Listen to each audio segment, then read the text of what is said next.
ଆମେ ଆଜି ଆସି ପହଞ୍ଚି ଯାଇଛୁ ପୁରୀ ସି ବିଚ୍ରେ। ପୁରୀ ସି ବିଚ୍ରେ ଭେଜ୍ ଅପସନ୍ରେ କ'ଣ ଖାଇବାକୁ ମିଳୁଛି ସନ୍ଧ୍ୟାବେଳେ ଆସନ୍ତୁ ଦେଖିବା। ଆଜି ଗୋଟେ ଚ୍ୟାଲେଞ୍ଜ କରିବା, 100 ଟଙ୍କା ବାଲା ଚ୍ୟାଲେଞ୍ଜ। 100 ଟଙ୍କାରେ ପୁରୀ ସି ବିଚ୍ରେ ସନ୍ଧ୍ୟାରେ କ'ଣ ଖାଇହେବ ଆସନ୍ତୁ ଦେଖିବା। ଆମେ ଆସି ବୁଲିକି ପହଞ୍ଚିଲୁ, ଗୋଟେ ମଉସା ସିଙ୍ଗଡ଼ା ବିକୁଥିଲେ, ଗରମ ଗରମ ସିଙ୍ଗଡ଼ା ମିଠା ହରକା ବିକୁଥିଲେ। ମୁଁ ସାଙ୍ଗେ ସାଙ୍ଗେ ମୋର ଗୋଟେ କହିଲି ଗୋଟେ ପ୍ଲେଟ୍ ଲଗାଅ।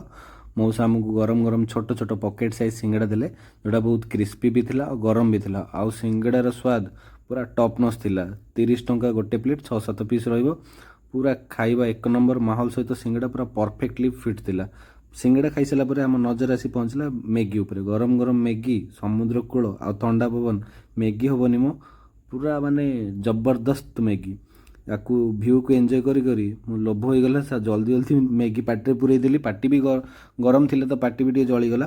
ମ୍ୟାଗି ପୁରା ଟପ୍ ନଚ୍ ନେକ୍ସଟ ଲେଭେଲ୍ ଥିଲା। ମ୍ୟାଗି ସାରିକି ଆସିକି ଆମେ ପହଞ୍ଚିଗଲୁ ଭାଇନାଙ୍କର ମସଲା ମୁଢ଼ି ଷ୍ଟଲ୍ ପାଖରେ। ବୁଲି ବୁଲିକିନା ବିକୁଥିଲେ, ସେଇଥିରେ ସେ ଗୋଳେଇଂ ଫେଣ୍ଡିଙ୍ଗ କରି ମିକ୍ସଚର, ଲଙ୍କା, ଲେମ୍ବୁ, ଆଳୁ ହାରକା ପକେଇକି ମସ୍ତ ମାର୍କା ଗୋଟେ ମସଲା ମୁଢ଼ି ଦେଲେ। ଆମ ଓଡ଼ିଆମାନଙ୍କର ପ୍ରିୟ ପ୍ରାଣ ମୁଢ଼ି, ଯାହାର ପ୍ରାଇସ୍ ଥିଲା 20 ଟଙ୍କା। ୟାକୁ ପୁରା ସାରିଲୁ, ପୁରା ଟପ୍ ନଚ୍ ଥିଲା, ପୁରା ନେକ୍ସଟ ଲେବୁଲ୍ ମୁଢ଼ି। ସବୁର ପିଆଜ, ଛୋଟ ଛୋଟ କଞ୍ଚା ପିଆଜର ବି ଥିଲା। ଏତେ ସବୁ ଖାଇବା ଖାଇସାରିଲା ପରେ ପାଳି ଆସିଲା ମସଲା ସୋଡ଼ାର। ଭାଇ ପୁରା ଲେମ୍ବୁ, ବିଟ୍ ଲୁଣ ଆଉ ଜଲଜିରା ପକେଇ ମସ୍ତ ମାର୍କା ଗୋଟେ ମସଲା ସୋଡ଼ା ଦେଉଥିଲେ। ସେଥିରେ ସେ ଆମର କାଚବାଲା ମସଲା ସୋଡ଼ା ବି ପକାଉଥିଲେ, plus cold drinks, plus normal soda, ice ପୁରା ଦେଇ ପୁରା ମକ୍ଖନ ମାର୍କା ଗୋଟେ ମସାଲେଦାର ସୋଡ଼ା ଦେଉଥିଲେ।